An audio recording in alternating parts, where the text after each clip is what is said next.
as I was coming up with the idea for this video, the One Piece Heroines anime adaptation was just recently announced not too long ago, so I was already thinking about it before that was even announced.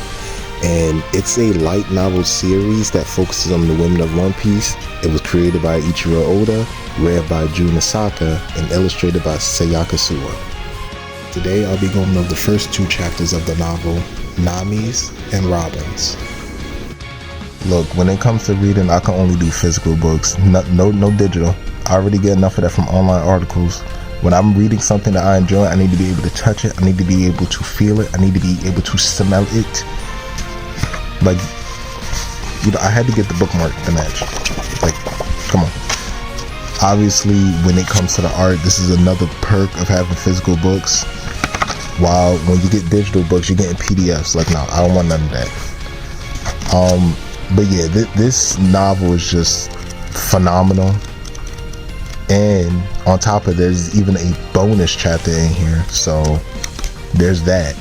This is only the first volume. I will be getting the second one soon, yes.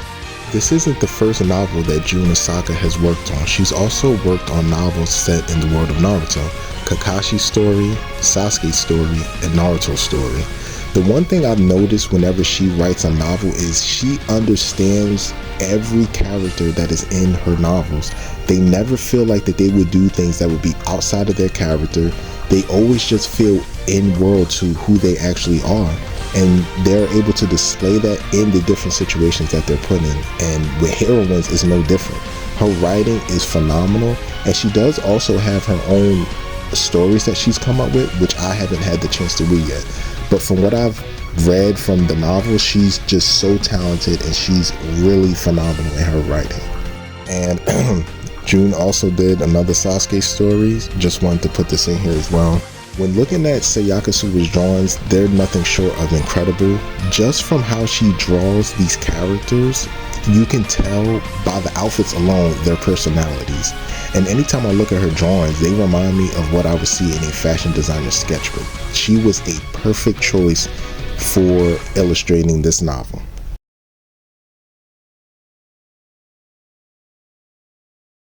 So Nami just recently bought a pair of new heels, and obviously she wants to show this off to her crew.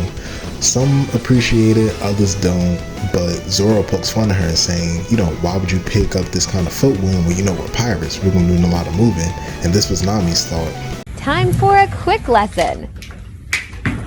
This is my business, and this is yours.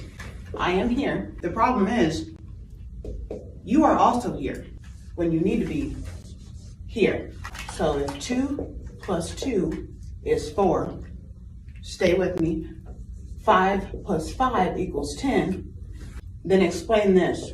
Make this make sense. Mind your business. After testing the heels for a bit, Nami realizes how uncomfortable they are and wants to make an exchange for them. Upon entering the store, she's met by an employee whose name is Muicha. She tells her, you know, look, these might be defective, they're really uncomfortable to walk in, and I'm just not having it. And Muicha tells her, like, look, these aren't defective, they're fine, this is just how we made them. And Nami retorts like, but your slogan is, heels so comfortable you can run in them. Muicha's like, look, that's the old slogan. Like, we just focus on great looking shoes, and if it's a pain to wear, you know, people just suck it up, ain't nothing we can do about it. So upon hearing the ruckus, Levno Lestate comes out and, you know, he's surprised that somebody's actually making a complaint about how his shoes are. So he goes towards Nami and just looks her up and down, and this is her reaction. Hey, you can back up a little bit. Oh, wow. Levno makes her a deal and says that she can take any amount of shoes she wants with her as long as she models in a fashion show that will be happening that evening for him. And knowing Nami, she takes it as an absolute win, not because she wants all the shoes for herself, but the fact that she can just resell them at a higher price. I want to feel like it's raining on me, okay? Muicha then begins crafting custom heels for Nami to wear in the fashion show. So as she's getting her feet measured, Nami realizes how talented Muicha is at it, and that she really just enjoys doing what she loves because she can see the expression on her face. And, you know, Muicha tells her, like, you know, I've had to sacrifice a lot in order to be where I'm at. And then on top of that, she's Lebno's girlfriend. So she decides to take on a lot of burdens just to make others jealous, which, you know, doesn't really sit right with Nami. And she's like, you know, you could actually be taking your craft and putting it to use. And Muicha begins to think, like, how could someone that looks like Nami understand? Like, she's pretty much probably had everything given to her because of how she looks. And she couldn't be any more wrong than that. Mind you, Nami has been robbing pirates since she was a child in order to save up a lot of berries to buy back her village that was being held hostage. So she didn't know the slightest thing about Nami. If you don't like me, that's fine. But, you know, watch your mouth.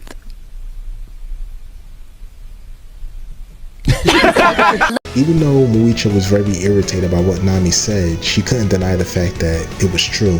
So although she was annoyed with it, she still took great pride in the heels that she made for Nami. So later on that evening, the fashion show commences. Lebno and Muicha sit next to each other. That was one of the perks that she had with Lebno. You know, she was able to get special treatment for a lot of things. So it's Nami's turn to come out on the runway, and from the moment she shows up to the moment she leaves, it's complete silence.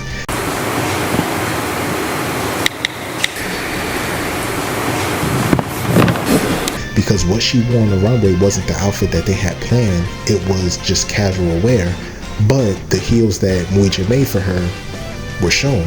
So she's confused and she decides to run backstage, but she falls, realizing the fact that she was wearing the Lebno shoes that wound up not being the greatest. So, you know, Lebno's upset with her. It's like, you know, what are you doing? You're an embarrassment. Muicha's not trying to hear that. She takes off the heels, run backstage after Nami and asks her, you know, why did you not just wear what we had planned out for you?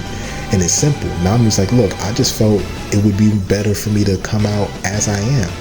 I'm more comfortable in who I am rather than putting on all these accessories to make me feel good. And Muicha just really took what she said to heart. She's like, you know, I really do appreciate it. But the reason why Nami did what she did was to better show off her handiwork, how her heels were all that she needed. And Muicha tries to give her the keys, like, you know, here, you know, you held up your end of the bargain, you know, you could now pick up whatever shoes. Nami's like, look, I only need the heels that you made specifically for me.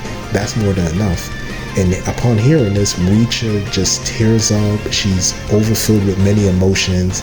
And upon hearing this, you know, she decides to start living for herself and that she does deserve better. So she quits working for Lebno. You know, this gives her a newfound determination. And Nami's, you know, she departs afterwards after she did what she had to do. So later on, like, they find out that jewels in the dressing room went missing.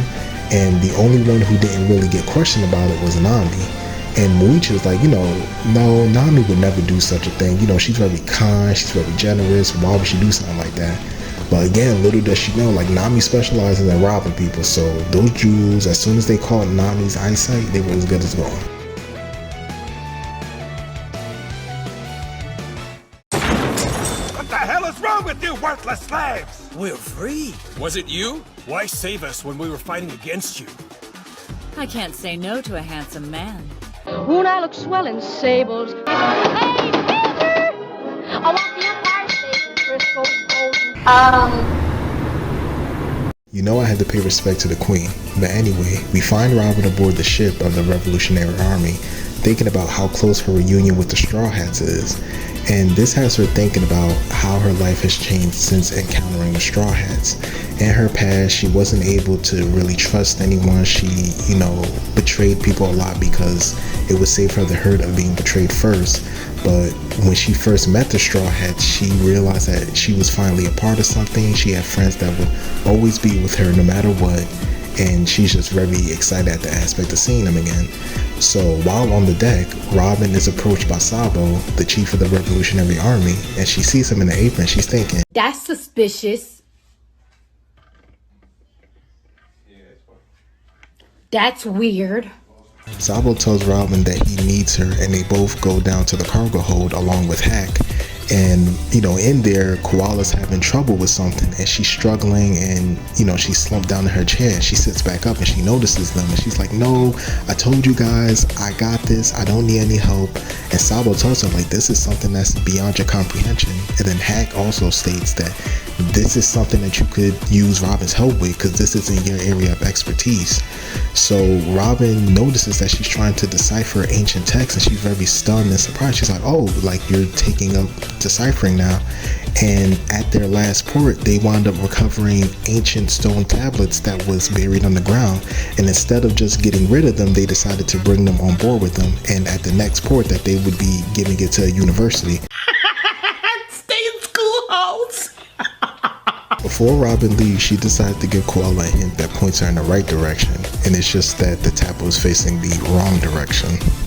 Boo! You stink! We found out that the reason why Sabo was wearing the apron was because he was on cooking duty. So for dinner, it's sauteed mushrooms, and everybody's having a real tough time keeping the mushroom down, even Robin. And this is pretty much how Sabo thought his cooking was. All right, audience, moment of truth. Look at this. No, it doesn't. Stop it saying that. It smells delicious and it looks delicious, and I'm just waiting for the biscuits to go in, and then we're set. After surviving that ordeal, Robin decides to bring Koala some food, but as she's on her way to do so, she's stopped by Sabo and Hack again, who are on their way to do the same. So they decide to give their food to Robin, saying that, you know what, she'll be way more accepting of it if it comes from you as opposed to if it comes from us. So as she's on her way to the room, she hears Koala exclaim with excitement, and she's finally made a breakthrough, and she's able to find a language that closely resembles the one that she's trying to decipher. And Robin's very excited, she's very proud of her, and she's wondering, like, what made you decide to do this in the first place? And Koala points to a spot on the clay tablet that looks smudged, and she's like, see, it was this right here. Seeing that mark, it just made me think that an actual person made a mistake, so they decided to start from scratch again. And this really just has her blood pumping, and she decides, like, this could have gone untranslated if we had decided to just leave it there, but it's best for us to pass this knowledge on for people who can actually make use of it. So they begin translating, and two familiar words pop up: sesame and wheat. So they put two and two together and make the discovery that it's actually a recipe for rootberry mushroom and egg soup, which they make the following morning. And the Koala puts all of her knowledge to the test. Everybody's enjoying their breakfast. Even Dragon comes out and revels in everybody's company and in the food. So Robin's off to the side doing dishes, and Sabo pulls up next to her and said, you know what, I'm entrusting Luffy to you. I know he can be a handful. And Robin looks at him, she smiles, and she accepts. And she is very excited and cannot wait until she's able to reunite with her crew at last.